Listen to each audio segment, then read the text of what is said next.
के लब आजाद है तेरे, बोल कि सच जिंदा है अब तक, बोल जो कुछ कहना है कह ले, बोल ज़बां अब तक तेरी है।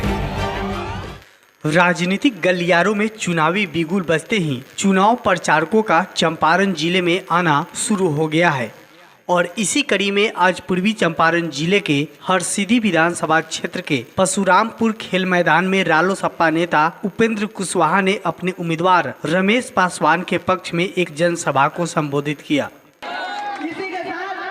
इस दौरान श्री कुशवाहा ने नीतीश सरकार के शासनकाल से लेकर राजद शासनकाल पर जमकर हमला बोला है। 15 साल आपने देखा है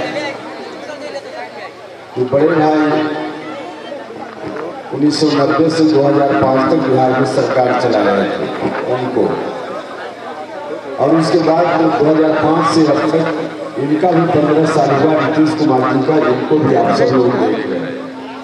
भाई और मित्रों, 15 साल आप दे सकते हैं बड़े भाई को, 15 साल दे सकते हैं मंझले भाई को, तो छोटा भाई उपेंद्र कुशवाहा को 5 साल नहीं दे सकते हैं। अच्छा आप ही बताइए, उनका 15 साल उनका 15 साल अधिकार बनता था, तो उपेंद्र कुशवाहा का 5 साल अधिकार नहीं बनता। देखिए उन लोगों ने अगर ठीक से आपके साथ न्याय किया होता तो कोई बात नहीं, लेकिन उन्होंने न्याय नहीं किया, दोनों ने नहीं न्याय किया। अगर न्याय किया होता इन लोगों ने तो सरकारी स्कूल में पढ़ाई बंद नहीं होती, सरकारी अस्पताल विराट नहीं पड़ा होता, डॉक्टर के बिना अस्पताल चल रहा। जो नौजवान लोग मजदूर लोग रोजी रोटी की तलाश में पेट पालने के लिए दूसरे प्रदेश में भटकते रहते हैं बिहार के लोग, अगर इन लोगों ने ठीक से इंतजाम किया होता तो बिहार की दुर्दशा नहीं रहती। लेकिन आज है 30 वर्ष मौका मिला, 15 साल 15 साल कोई कम समय नहीं होता है, दोनों मिलाकर 30 साल। 30 साल पहले जिस बच्चे का जन्म हुआ होगा, आज वह बड़ा होकर कुछ बच्चों का खुद ही बाप बन गया होगा। पढ़ाई लिखाई चौपट गरीब घर के बच्चों की तकदीर नहीं बदल सकती, बाल बच्चों की तकदीर बदले इसके लिए पढ़ाई लिखाई बहुत जरूरी है। किसी भी इंसान का विकास बिना तालीम नहीं हो सकता। जो पैसे वाले लोग हैं उनके बच्चों के लिए तो बहुत कठिनाई नहीं है, जेब में पैसा है, प्राइवेट स्कूल में शिक्षा बिकती है, खरीद लेते हैं। लेकिन गरीब आदमी कहाँ जाएगा? उसके मन का भी सपना है कि मेरा बाल बच्चा भी आगे बढ़े, पढ़े लिखे, डॉक्टर बने, इंजीनियर बने, एसपी बने, कलेक्टर बने, बड़ा इंसान बने। उसका भी सपना है, लेकिन उसका सपना पूरा होगा तब उसका बाल बच्चा भी पढ़ेगा लिखेगा। गरीब आदमी का बाल बच्चा कहाँ पढ़ेगा? अगर पढ़ना भी चाहे तो उसी सरकारी स्कूल में, जिस सरकारी स्कूल में पढ़ाई लिखाई नाम की कोई चीज नहीं, कुछ भी नहीं। अब पढ़ाई लिखाई होती भी कैसे? सरकार ने मास्टर साहब को पढ़ाने के काम से अलग करके खिचड़ी पकाने और खिलाने के काम में लगा दिया। इसी दौरान कार्यक्रम समाप्त होने के बाद हमारे संवाददाता से रालोसपा उम्मीदवार राकेश पासवान के साथ खास बातचीत हुई। देखिए इस रिपोर्ट में। इस वक्त मैं हरसिद्धि विधानसभा क्षेत्र में हूं और हमारे साथ लोक समता पार्टी के उम्मीदवार जो हैं हरसिद्धि विधानसभा के रमेश कुमार जी हैं और हम यहां से बात करेंगे इनसे कि हाँ यहाँ की जनता की क्या मांग है और क्या उम्मीद है। अभी क्या उम्मीद है यहाँ की जनता की? यहाँ पर पूरे सूबे बिहार की मैं बात बोलता हूँ, हरसिद्धि तो आप छोड़िए दीजिए, आपके चैनल के माध्यम से पूरे सूबे बिहार में विकास के नाम पर, चाहे वह शिक्षा हो, चाहे वो रोजगार हो, चाहे वो कृषि हो, चाहे वो चिकित्सा हो, चाहे वो बेरोजगारी हो, पूरे सूबे बिहार में त्राहिमाम हो रहा है। अब जो है चुनाव आ गया है और विगत 15 वर्ष में लालू राबड़ी की सरकार में वो लोग केवल जुमलेबाजी में ही दिन कट गया और 15 वर्ष ऐसे चला गया कि एक नौजवान की जवानी चली गई, उसको रोजगार नहीं मिला उसके बाद में जब सुशासन बाबू की सरकार आई, देखते देखते हमारे नौजवानों के बीच में 15 साल ये भी चला गया। किसी रोजगार पर बात करते रहे, नीतीश कुमार जी मुख्यमंत्री चीफ मिनिस्टर हैं बिहार के, वो रोजगार पर बात करते रहे, लेकिन रोजगार देने की उनके पास कोई विकल्प नहीं है, कोई व्यवस्था नहीं है।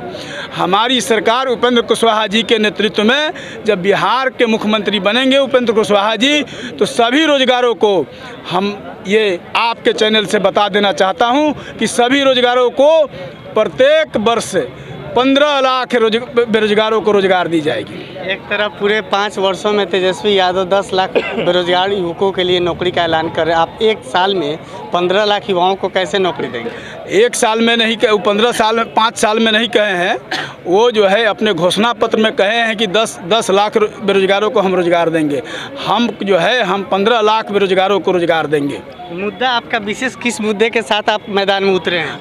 हमारी जो सबसे बड़ी लड़ाई है इस सूबे बिहार में, बिहार के समाज के अंतिम पंक्ति में खड़े हुए व्यक्ति जिनके पास शिक्षा नहीं है, चाहे वो अकलियत के लोग हों, चाहे वो SC ST लोग हों, चाहे अति पिछड़ा वर्ग के लोग हैं, कुछ मैं सवर्णों को भी मैं कह देता हूं कि उनके पास भी अभाव में शिक्षा नहीं प्राप्त करते हैं। इसलिए जब उपेंद्र कुशवाहा जी के नेतृत्व में बिहार की सरकार बनेगी तो जो है सबसे पहले हम शिक्षा की व्यवस्था करेंगे। आप जाकर के देख लीजिए, स्कूलों में स्कूल है कहीं तो गड्ढा में स्कूल है, और कहीं भी स्कूल है तो न बेंच है, न डेस्क है, न बैठने की व्यवस्था है, न चापाकल है, न पानी पीने की कोई व्यवस्था है, न टॉयलेट की व्यवस्था है। हमारी बच्चियों जब आप स्कूल में जाइए तो जब उन लोगों को टॉयलेट जाना पड़ता है, जब वॉशरूम जाना पड़ता है, तो वो जो है बगल के खेतों और झाड़ियों का सहारा लेती है। इससे और शर्मनाक बात बिहार के लिए क्या हो सकता है? अच्छा, पता चला है कि आप नौकरी छोड़ करके ये राजनीति मैदान में उतरे हैं, इसका क्या दिलचस्प कहानी? दिलचस्प कहानी नहीं मित्रों, आपके चैनल से मैं बता देना चाहता हूं कि जब मैं जॉब में था, ग्रामीण विकास विभाग में इंजीनियर के पद पर कार्य करता था जिला गोपालगंज में, तो जो समाज में जो ये सूबे बिहार में जो कुरीति है, विकास नहीं हो रहा है, वो मुझसे देखा नहीं जाता था। सरकार के गलत नीति के कारण, आदरणीय नीतीश कुमार जो बिहार के चीफ मिनिस्टर हैं, उनके गलत नीति के कारण, गलत इम्प्लीमेंटेशन के कारण जो है विकास नहीं हो पा रहा था। इसलिए हमने सोचा कि अगर जनता का सेवा करना है, बिहार का विकास करना है, तो हमको नौकरी छोड़नी पड़ेगी। और ये विगत 15 तारीख को हमने रिजाइन किया और 16 तारीख को जाकर के नॉमिनेशन दिया अरेराज में। और आज मैं आपके चैनल के माध्यम से जनता के सामने हूं और जनता के एक एक बातों का ख्याल रखते हुए जो हमारा वचन पत्र आप पढ़ लीजिएगा। हमारा जो वचन पत्र है जनता के मूल समस्या से के साथ है। हम उस समस्या के निदान जब तक करेंगे, हम आपके चैनल से ये भी बता देना चाहते हैं कि डॉक्टर अंबेडकर जी ने भी कहा था, जिन्होंने संविधान की रचना की है, कि जब तक शिक्षा नहीं होगा देश का विकास नहीं होगा, जब तक शिक्षा नहीं होगा हमारी गांव का विकास नहीं होगा, जब तक शिक्षा नहीं होगा हमारा पंचायत का विकास नहीं होगा, जब तक शिक्षा नहीं होगा हमारा प्रखंड का विकास नहीं होगा, जब तक शिक्षा नहीं होगा हमारा जिला का विकास नहीं होगा, जब तक शिक्षा नहीं होगा हमारा बिहार का विकास नहीं होगा, और जब तक शिक्षा नहीं होगा, संपूर्ण शिक्षा नहीं होगा, हमारा देश का विकास नहीं होगा, हमारा देश का विकास नहीं होगा। मैं आपके चैनल से ये कह देना चाहता हूं, मैं आपके चैनल से ये कह देना चाहता हूं कि पूरे देश में भारत के प्रधानमंत्री बैठे हुए हैं, लोगों को कोरोना में झोंक दिए हैं, बिहार के जनता को कोरोना में झोंक दिए हैं और अपने शीशा के घर में बैठे हुए हैं। अभी तक किसी नाई से दाढ़ी नहीं बनवा पाए हैं, उनको अपनी जान का इतना फिक्र है, तो देश की चिंता क्या करेंगे? देश की चिंता नहीं है, उनको अपनी कुर्सी की चिंता है, उनको अपना पद का चिंता है। किसी तरीके से सूबे बिहार में, पूरे इंडिया में जातीय उन्माद फैला करके देश में शासन करना चाहते हैं। देश की जनता जग चुकी है, देश के बेरोजगार जग चुके हैं, उनके खिलाफ जगह जगह रैली हो रहा है, जगह जगह धरना प्रदर्शन हो रहा है। कि आपका चैनल, हम ये कहना चाहते हैं कि आप उन बेरोजगारों को आवाज़ बन करके सामने आइए और जो है आप TV चैनल पर दिखाइए, अखबारों में दिखाइए, दिखाइए ताकि देश का विकास हो सके, क्योंकि देश के विकास में आपका जो अखबार है, आपका जो टीवी चैनल है, आपका जो सोशल मीडिया है, सबसे पहले उसका जो है 1 नंबर का योगदान आता है। ये चीज़ दिखाने का काम करिए। आपके देश का -23% GDP चला गया। कभी आपने यह सवाल किया है, आप ये सवाल किए हैं इस भारतीय जनता पार्टी के नेताओं से कि आप अगर इस देश में राज करते हैं तो हमारा देश आर्थिक रूप से गुलामी की तरफ बढ़ रहा है। और आने वाले समय में हम पूछना चाहते हैं आपके चैनल के माध्यम से कि जो आपने कही थी कि हर साल हम 2 करोड़ नौजवानों को रोजगार देंगे पूरे देश में, हम तो आपसे ये पूछना चाहते हैं, आप जाकर के इसको टीवी पर दिखाइए, अखबारों में छापिए कि आप तो रोजगार देने चले थे, लेकिन आप रोजगार ही छीन लिए।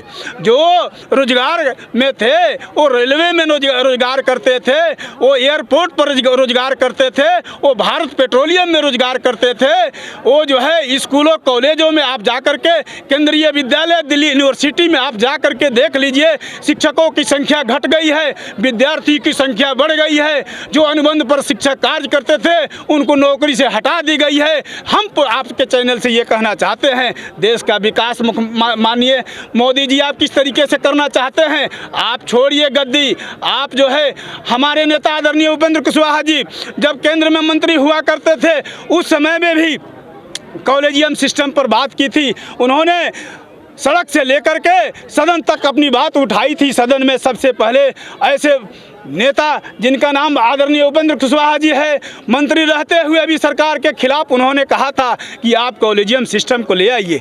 कॉलेजियम सिस्टम आपके माध्यम से ये कहना चाहता हूँ, आप भी जानते हैं, पढ़े लिखे व्यक्ति जरूर हैं क्योंकि आप चैनल चलाते हैं। कॉलेजियम सिस्टम पूरे हिंदुस्तान में 250 ऐसे फैमिली हैं जो वकालत पढ़ते हैं और हाई कोर्ट और सुप्रीम कोर्ट में वकालत करते हैं, और उसी फैमिली से कॉलेजियम सिस्टम 5 आदमी का कमेटी होता है और 5 जज के कमेटी में हम तो चाहेंगे ना कि सबसे पहले वो कमेटी में पहले देखिए जो 250 फैमिली है उसके बेटा को जज बना दिया जाए हाई कोर्ट में, उसके पोता को जज बना दिया जाए सुप्रीम कोर्ट में। अब जब बेटा पोता नाती खत्म हो जाएगा तब साला को पकड़ा जाएगा कि आपके साला को जो है सुप्रीम कोर्ट में जज बना दिया जाए, हाई कोर्ट में जज बना दिया जाए। आपसे मैं पूछना चाहता हूं, क्या आपका बेटा वकालत पढ़ करके सुप्रीम कोर्ट और हाई कोर्ट में जज बन सकता है?